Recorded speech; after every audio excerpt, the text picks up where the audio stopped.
Olá, aqui é a professora Samara. Nesse vídeo nós começaremos a estudar sobre as adutoras, adução de água. A adutora é uma canalização de diâmetro maior, geralmente superior a 200 milímetros, que se destina a conduzir água entre as unidades que precedem a rede de distribuição. Então, as adutoras não levam água diretamente até os consumidores, e isso é função da rede de distribuição. Temos uma classificação das adutoras, quanto à natureza das águas transportadas. Temos adutoras de água bruta, quando elas estão localizadas antes da estação de tratamento de água, e adutoras de água tratada, adutoras localizadas após as estações de tratamento de água. E quanto à classificação, quanto à energia para a movimentação da água, as adutoras podem ser por gravidade, por recalque ou ainda mistas. As adutoras por gravidade transportam água de uma cota mais elevada para outra cota mais baixa. Podem ser em conduto livre ou conduto forçado ou ainda ambos. Aqui nessa primeira figura, nós temos uma adutora por gravidade utilizando um conduto livre, um canal. Aqui, então, nesse canal, a água está à pressão atmosférica. Já nessa outra figura, nós temos uma adutora por gravidade em conduto forçado. Então, aqui está o conduto. Então, aqui a água está numa pressão superior à pressão atmosférica.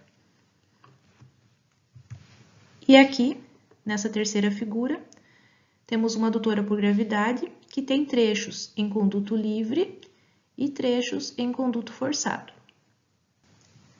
Já as adutoras por recalque, então elas levam a água de cotas mais baixas para cotas mais elevadas. Para isso, nós utilizamos bombas, estações elevatórias. Aqui nós temos uma figura que mostra uma instalação por recalque simples e aqui uma outra que mostra uma instalação por recalque dupla. Então, temos aqui duas estações elevatórias. E adutoras mistas são aquelas onde há trechos por recalque e trechos por gravidade. Aqui nessa figura nós temos um exemplo. O primeiro trecho é por recalque e o segundo trecho flui por gravidade, em conduto forçado. Quanto à vazão de dimensionamento das adutoras, essa vazão de dimensionamento vai depender do horizonte de projeto, da vazão de adução e também do período de funcionamento da adução. Quanto ao horizonte de projeto, como nós vimos, ele é definido a partir de vários fatores: vida útil da obra, componentes e materiais, evolução da demanda de água, custo da obra, flexibilidade na ampliação do sistema e também o custo da energia elétrica. Geralmente, o horizonte de projeto adotado nos sistemas de abastecimento varia de 20 a 50 anos, e isso inclui o sistema de adução. Então, por exemplo, avaliando o horizonte de projeto, qual vai ser o crescimento da demanda, a gente define se vai utilizar para a adução duas tubulações, uma para início de plano e outra para final de plano, ou se a gente utiliza diretamente uma tubulação de maior diâmetro. Então, se faz uma análise técnica e econômica do que é mais vantajoso. Sobre vazão de adução, nós já vimos como nós calculamos as vazões para os diferentes trechos do sistema de abastecimento. Essa vazão, ela depende da população a ser atendida, da cota per capita, dos coeficientes de variação de vazão, das vazões especiais de grandes consumidores, comerciais, industriais, públicos.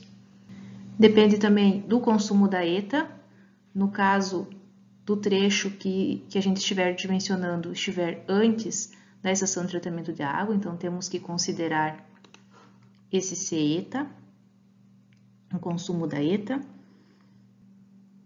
E essa vazão de dimensionamento também depende do período de funcionamento da adução. As aduções por gravidade funcionam 24 horas por dia. Já as adutoras por recalque funcionam geralmente de 16 a 20 horas por dia. Então, isso significa que para uma mesma vazão diária calculada, se a adutora for por recalque, ela terá que conduzir uma vazão maior em litros por segundo quando comparada à vazão aduzida pela adutora por gravidade, pois ela não funcionará todas as horas do dia. Bom, mas por que se utiliza um período menor para funcionamento das aduções por recalque?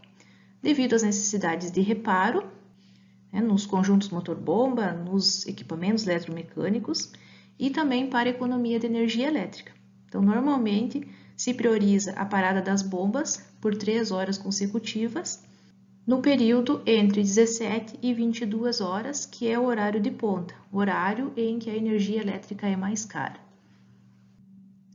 Agora nós vamos ver um pouco de hidráulica para adutoras, só para apresentar, relembrar as equações que nós vamos utilizar para o dimensionamento. A escolha da equação vai depender se a adutora será por recalque, por gravidade, em conduto forçado ou conduto livre. E para o dimensionamento, a gente considera as simplificações da hidráulica. Consideramos o escoamento em regime permanente e uniforme. Primeira equação importante é a equação da energia, como a gente já vê desde fenômenos de transporte, né? Então, nós temos 3 formas de energia: energia de posição, de pressão e energia cinética. A carga total de energia é a soma desses 3 tipos de energia, né? Temos aqui na figura da esquerda a representação dessas 3 formas de energia em um conduto livre, e aqui na figura da direita essa representação em um conduto forçado. Vejam que nós temos linha piezométrica, que está incluindo energia de pressão e de posição, posição, pressão. Temos linha de carga, que inclui as 3 formas de energia: posição, pressão e energia cinética. Posição, pressão e energia cinética. E temos o plano de carga, traçado entre 2 pontos do escoamento, que considera ajusante a perda de carga. Quais as diferenças básicas na aplicação da equação da energia em conduto livre e conduto forçado, então? Tem diferença na forma como nós medimos a carga de posição em relação ao plano horizontal de referência. Nos condutos livres, nós consideramos essa distância entre o plano horizontal de referência até o fundo do canal, e nos condutos forçados, nós consideramos a distância entre o plano horizontal de referência até a metade da tubulação. Além disso, nos condutos livres, a carga de pressão é a profundidade do escoamento, Y, ou seja, a altura da lâmina d'água no canal, pois a pressão a que esse fluido está sujeito é a pressão atmosférica, né? Assim, a linha piezométrica coincide com a superfície livre do canal. E outro aspecto importante é que no caso das adutoras em conduto forçado, é que geralmente essa parcela relativa à energia cinética, ela é muito pequena em relação a essa carga de pressão. Isso ocorre devido às baixas velocidades utilizadas no dimensionamento das adutoras. Então, a velocidade fica na faixa de 1 a 2 metros por segundo, e isso resulta em carga de energia cinética bastante baixa em relação ao total.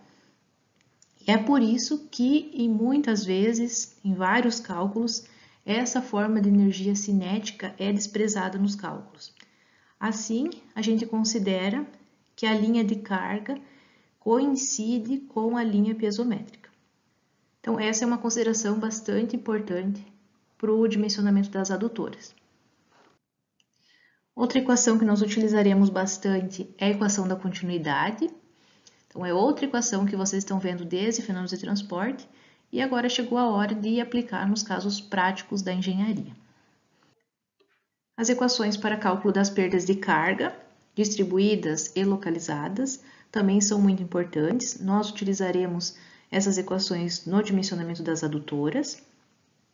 Quanto às perdas distribuídas em condutos forçados, nós podemos utilizar a fórmula universal, que é sempre a mais recomendada, é uma fórmula científica. A perda de carga, então, depende do comprimento da tubulação, do diâmetro, da velocidade, da aceleração da gravidade e de um coeficiente de atrito, F, que, por sua vez, vai depender do número de Reynolds e também da rugosidade relativa. Quanto ao número de Reynolds, aqui temos essa expressão para cálculo desse número, duas fórmulas de cálculo. Primeira, velocidade vezes o diâmetro vezes a massa específica dividido pela viscosidade dinâmica. E a segunda forma é velocidade vezes o diâmetro dividido pela viscosidade cinemática do fluido. Então, utilizamos o número de Reynolds para encontrar o valor de F, coeficiente de atrito. Então, nós podemos utilizar alguma equação para cálculo, também o diagrama de Moody, que vocês viram em hidráulica, e em ambos casos, nós precisamos ter também a rugosidade dos condutos, que depende do tipo de material. Então, aqui nós temos uma tabela com uma rugosidade para diferentes materiais, aço, concreto, plástico, né? Depende se esses tubos são usados, novos, né? Uma outra equação bastante utilizada no dimensionamento das adutoras é a fórmula de Haase-Williams. Então, apesar dela ser uma equação empírica, que serve para o cálculo das perdas de carga distribuídas em condutos forçados, ela é muito simples, fácil de utilizar. Então, por isso, bastante utilizada no dimensionamento. Porém, sempre que possível, a gente deve dar preferência para a utilização da fórmula universal. Então, o que normalmente se faz? Num primeiro dimensionamento, num primeiro cálculo, a gente utiliza a fórmula de Haase-Williams. E depois, para confirmar, para um dimensionamento final, a gente utiliza a fórmula universal. Para condutos livres, nós temos a equação de Chezy, que é deduzida a partir da fórmula universal, como vocês devem ter visto em hidráulica. Temos um coeficiente de Chezy, que depende da natureza e também do estado das paredes dos condutos. Temos a equação de Manning, necessária para o dimensionamento dos condutos livres. O Manning ele encontrou uma forma de calcular o coeficiente de Chezy. Para isso, então, se adota um coeficiente de resistência, chamado de N, número de Manning, que varia de acordo com o tipo de material dos condutos. Juntando Manning com a equação de Chezy, nós temos aqui duas equações, uma que serve para a velocidade e outra para a vazão. Já para as perdas de carga localizadas, nós podemos utilizar essa equação. Nós já utilizamos essa equação quando fizemos o dimensionamento das grades. Temos K, que é um coeficiente adimensional, que depende da peça. Temos valores tabelados de K, quando tem várias peças, num determinado trecho onde a gente deseja calcular a perda de carga localizada, a gente deve utilizar o somatório desses K. Além disso, nós temos também o método dos comprimentos equivalentes, em que cada singularidade, cada peça, terá um comprimento equivalente de perda de carga, como vocês também já viram em hidráulica, né? Bom, e onde que nós vamos ter perdas de carga localizadas nas adutoras? Em diversas singularidades, em diversas peças. Por exemplo, na entrada, na saída das tubulações, nas mudanças de direção, nas curvas, nas válvulas, né? Diversas válvulas são utilizadas nas adutoras, como a gente vai ver depois. Só que, geralmente, principalmente se as adutoras são longas, as perdas de carga localizadas, elas normalmente atingem um valor bastante pequeno, desprezível. Então, isso comparado com o comprimento das adutoras, com a perda de carga distribuída. Então, é por isso que, em muitos casos, as perdas de carga localizadas nas adutoras são desprezadas, tá? Inclusive no dimensionamento. Bom, um aspecto muito importante na fase de projeto, como nós vimos um pouco lá nos estudos de concepção, é o traçado das adutoras. O traçado é função das características topográficas do terreno, da influência do plano de carga e da linha piezométrica, da localização e perfil da adutora e também das faixas de servidão ou desapropriação. Para um começo de conversa sobre traçado, nós vamos analisar essa figura, que traz aqui algumas alternativas de traçado, numeradas aqui de 1 a 5. Essa é uma adutora por gravidade, então, que interligará dois reservatórios, R1 e R2, que estão mantidos a níveis constantes. Então, vamos analisar separadamente cada uma aqui dessas 5 situações, para ver quais são boas alternativas de traçado e quais não são e por quê.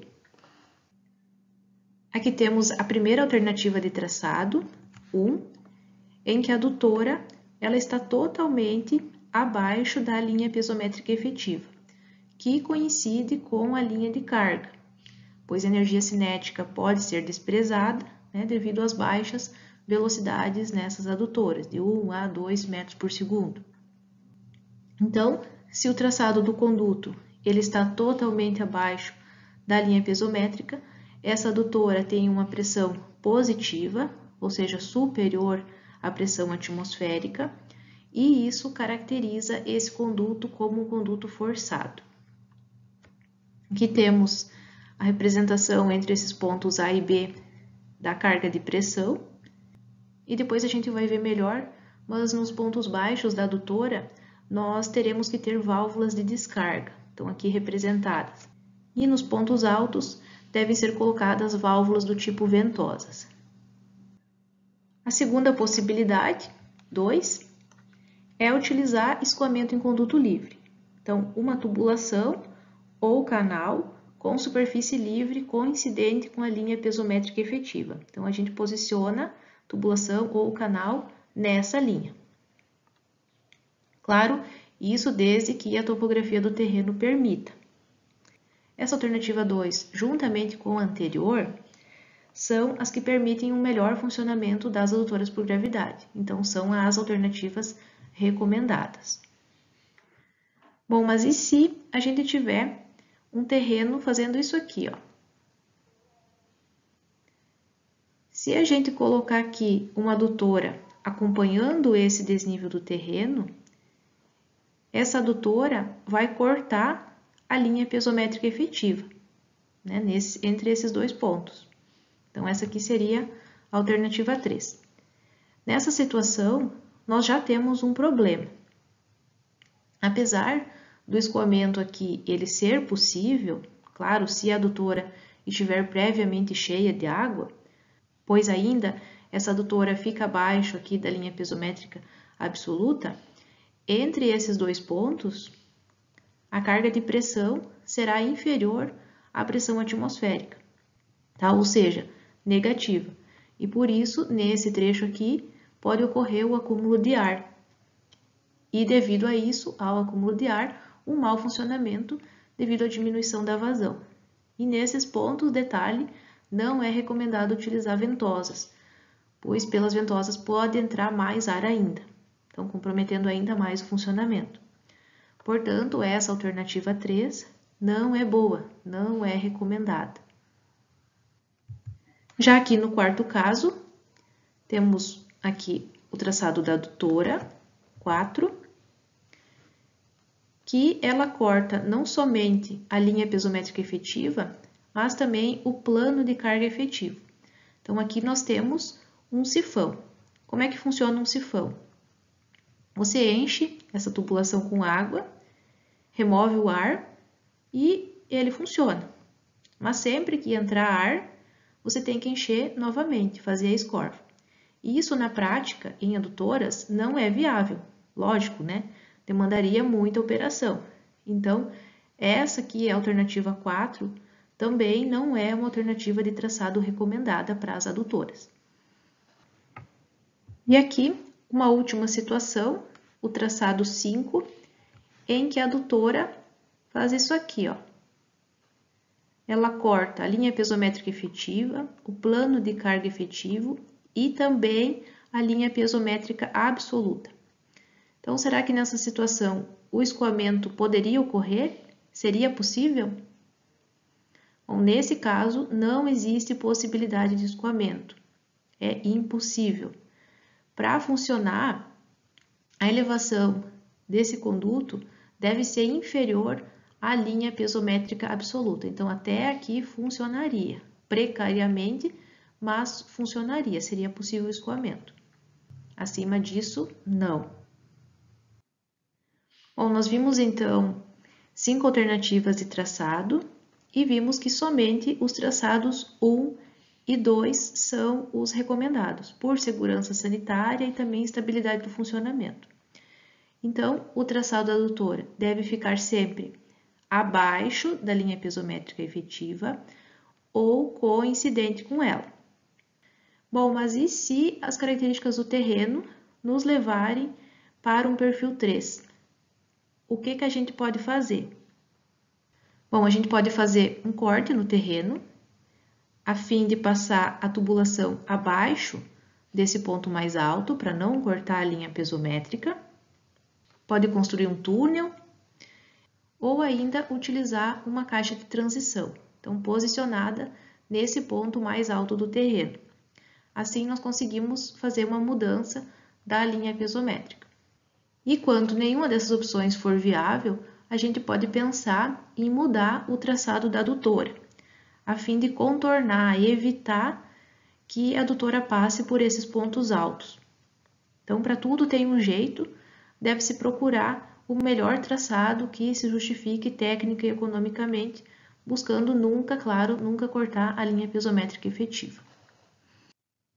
Aqui temos algumas recomendações para o traçado das adutoras, recomendações essas que vêm da literatura especializada e também da NBR 12215, que eu vou pedir para vocês acessarem, lerem. Evitar que o perfil da adutora corte a linha piezométrica, como nós vimos. Evitar minimizar obras para travessias dos fundos de vale, então são obras que têm custo elevado, então por isso sempre evitar. A adutora deverá ser implantada de preferência em ruas e terrenos públicos e, quando isso não for possível, deve ser prevista a faixa de servidão ou desapropriação, que é dada em função do diâmetro da tubulação. Então, por exemplo, se o diâmetro da tubulação está entre 400 e 800 milímetros, a largura da faixa que deve ser prevista é de 3 metros. E acima de 1.500 milímetros, deve-se estudar caso a caso para definir a largura da faixa. Além disso, deve-se evitar o traçado onde o terreno é rochoso, pantanoso ou outras características não adequadas. A adutora deve ser composta por trechos ascendentes longos, seguidos de trechos descendentes curtos, com declividades, então nos trechos ascendentes, declividade superior a 0,2%, e nos trechos descendentes, declividade maior ou igual a 0,3%.